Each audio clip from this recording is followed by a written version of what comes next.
An architect is trained for those things, to observe the world, to listen to the world, to understand. Atau dengan kata lain, seorang arsitek dilatih untuk mengamati dunia, mendengarkan dunia, dan memahaminya. Ini adalah quotes dari seorang arsitek pemenang Pritzker Prize yang memiliki ciri khas dalam hal struktur dan teknologi yang lebih maju daripada arsitek pada zamannya. Karyanya yang cukup ikonik nih, New York Times Building, Whitney Museum of American Art New York, The Shard London, dan The Centre Pompidou Paris. Siapakah dia?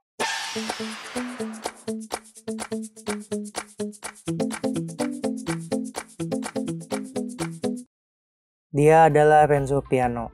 Renzo Piano adalah arsitek dari Italia. Latar belakang keluarganya berada di bidang kontraktor. Oleh sebab itu, seperti yang saya sampaikan di intro, Renzo Piano itu punya nilai plus di bidang struktur karena pengetahuan dari keluarganya dimanfaatkan dengan baik. Selain itu, Piano juga dikenal sebagai arsitek yang memperhatikan elemen alam dan budaya, sehingga dari desain dihasilkan selalu berbeda di tiap proyeknya. Dan hal yang paling menarik itu desainnya selalu update mengikuti perkembangan zaman. Jadi kita bisa lihat di tahun 90-an, tahun 2000-an, tahun 2010-an itu tuh beda-beda semua ngikutin zaman yang ada. Oleh sebab itu, Renzo Piano ini dijuluki sebagai arsitek high-tech pada masanya. Karena desainnya itu beberapa langkah lebih maju daripada desain arsitek pada masanya. Sebelum mendirikan bironya, Renzo Piano bekerja terlebih dahulu selama 5 tahun. Dia bekerja dengan beberapa arsitek, salah satunya arsitek legendaris Louis Kahn. Setelah bekerja 5 tahun, Piano mendirikan biro bersama Richard Rogers. Bersama Rogers, Piano mendapatkan Pritzker Prize atas karyanya The Pompidou Paris. Buat yang belum tahu, Pritzker Prize adalah penghargaan di bidang arsitektur, ya bisa dibilang setara dengan Nobel. Melalui karya ini, nama Piano mulai dikenal. Namun, kerjasama dengan Rogers tidak berlangsung lama. Kemudian, Piano bekerjasama dengan Peter Weiss, lalu berpisah, dan akhirnya membuka kantor sendiri dengan nama Renzo Piano Building Workshop. Ada pandangan yang menarik dari Piano. Beliau mengatakan bahwa kemampuan arsitektur seseorang sangat berhubungan dengan pengalamannya. Jadi prinsipnya itu sama dengan musisi, dokter, dan pelaku profesional lainnya. Kemampuan itu timbul bukan dari kejeniusan atau dari talenta sejak lahir, tapi dari pengalamannya. Arsitek yang baik itu seorang yang memiliki teknik namun diasah dengan pendidikan dan juga pengalaman. Selain pengalaman dan teknik, Piano itu punya pemikiran bahwa untuk membuat desain, seorang arsitek itu harus punya 2 sikap ini. Sikap yang pertama, seorang arsitek harus dapat bereksplorasi, tidak menerima sebuah bentuk sebagaimana bentuk aslinya. Jadi harus inovasi nih, nggak boleh yang biasa-biasa aja, mesti berbeda dari yang lain. Tapi di satu sisi, sikap yang kedua, meski berinovasi, namun karyanya juga harus menghargai sejarah. Nggak boleh meninggalkan jejak sejarah dan budaya dari tempat itu. Begitu juga kondisi alam di tempat itu harus dihargai. Beliau nggak mau kehadiran arsitekturnya menjadi alien jika dibandingkan dengan tempat di sekitarnya. Namun dia mau arsitektur itu harus menjadi bagian dari tempat itu. Jadi setiap desain yang dibuat itu akan berbeda karena desainnya itu merupakan pembelajaran dan interpretasi terhadap sejarah, kondisi geografi, geologi, iklim, alam dari setiap lokasi bangunannya. Ada pemikiran unik lain, menurutnya karya itu harus bisa membangkitkan emosi dan perasaan yang berbeda disesuaikan dengan fungsi dari tempat itu. Sebagai contoh, kalau membuat museum, suasana yang dihadirkan adalah tenang dan penuh rasa perenungan. Kalau membuat gedung konser, suasananya itu harus bisa mendorong supaya seakan-akan ikut berpartisipasi. Ikut berpartisipasi dalam arti bisa memberiakan konser musik tersebut. Kalau saya lihat ya, Renzo Piano ini arsitek yang memahami konteks banget sih dalam desain. Jadi nggak sekedar idealis pemikirannya, tapi juga belajar mengikuti konteks, baik sejarah, keadaan alam, zaman, dan budaya.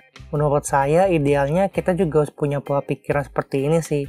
Idealis itu memang menciptakan karakter, namun desain yang punya konteks itu membuatnya menjadi timeless. Jadi kita bisa terus bersaing dan berkarya meski zaman itu berubah. Kita udah bahas sedikit mengenai pemikirannya, sekarang kita masuk ke karyanya.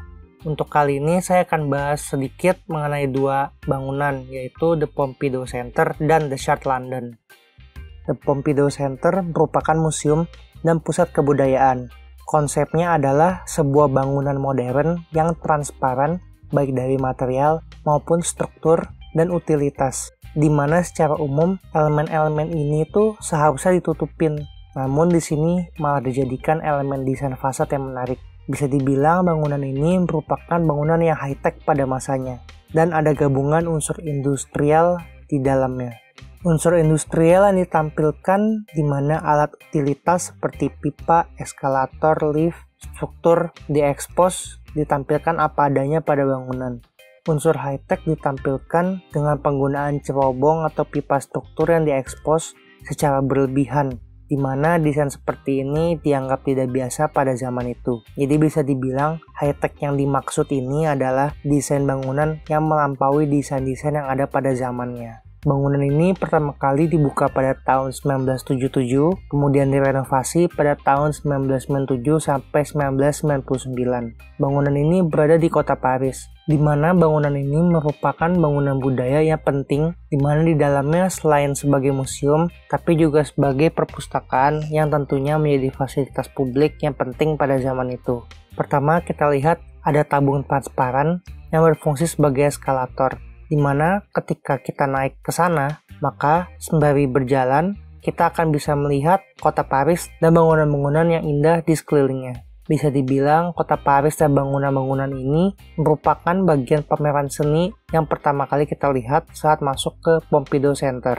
Renzo Piano tidak mau bangunannya itu eksklusif. Dia mau melibatkan bangunan sekitar sebagai bagian dari karya seni yang bisa dipamerkan dan dinikmati oleh orang yang datang ke Pompidou Center. Selain itu, bagian luar ada pipa warna-warni yang merupakan pipa mekanikal utilitas elektrikal dari bangunan. Jujur nggak kepikir sih kalau pipa-pipa ini yang biasa ditutupi tapi malah ditampilin dan dijadiin point of interest dari fasad bangunan.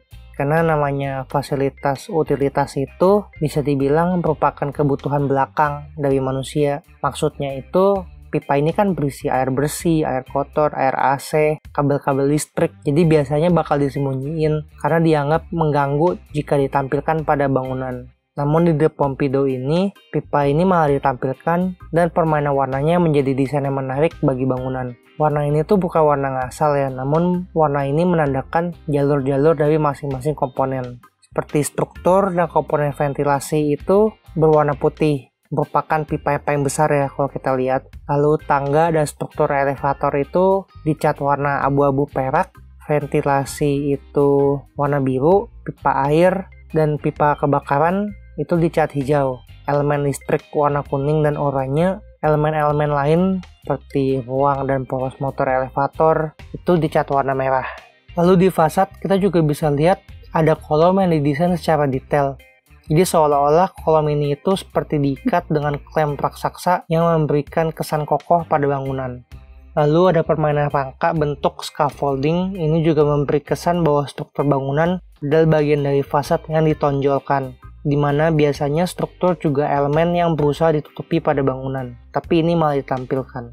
Selain itu, kenapa sih struktur ini tuh dan utilitasnya malah ditaruh di luar? Dikarenakan museum itu punya kriteria di mana harus memiliki ruang bebas yang besar. Oleh sebab itu, cara yang dilakukan supaya bisa punya interior yang besar, ruang bebasnya, maka kolom-kolom dan area utilitas ditaruh di luar semua supaya interior bangunan ini terlihat luas, tanpa kolom dan tanpa tertutup apapun. Kalau kita lihat di interiornya, ini adalah salah satu ruang pamer dari The Pompidou Center. Terlihat ruangan yang sangat luas, tanpa kolom. Meski begitu, ada pro kontra, karena dianggap ruangan ini seperti gudang, dikarenakan tanpa dinding dan tanpa plafon. Semuanya itu kelihatan, jadi seperti gudang. Tapi emang pada zaman itu kebanyakan ya emang plafon tertutup, dinding tertutup, jadi wajar sih ada pro dan kontra. Kemudian dari ruang interior itu semuanya akan terhubung dengan eskalator yang ada di luar tadi. Jadi kalau misalkan kita dari area pameran untuk bisa ke ruang lain yang ada di lantai berikutnya, maka kita perlu melewati eskalator itu. Tujuannya untuk apa sih? Tujuannya itu jadi setelah melihat area pameran yang mempesona nih di dalam, pengunjung akan dibawa kembali melihat kota Paris yang cantik karena mereka kan harus naik eskalator itu. Jadi bisa dibilang Renzo Piano itu mau ciptain perjalanan yang nggak membosankan. Jadi bisa melihat pemandangan kota Paris, kegiatan orang yang ada di luar, bangunan-bangunan yang cantik. Semuanya bisa dinikmati dari sebuah bangunan modern ini. Banyak hal menarik sih yang bisa kita lihat di sini, terutama bagaimana Renzo Piano itu nyiptain desain yang sangat berkonsep, idealis, berilmu, tapi tetap memikirkan kondisi di sekitarnya, dimana dia nggak mau eksklusif dengan memasukkan unsur luar itu ke dalam. Ini jadi pembuktian dimana bangunan ini dianggap sebagai bangunan yang monumental yang timeless, dimana sampai sekarang bangunan ini masih menjadi daya tarik untuk dikunjungi. Sebelum lanjut ke karya berikutnya, saya beri waktu sejenak untuk menikmati beberapa gambar terkait dengan The Pompidou Center.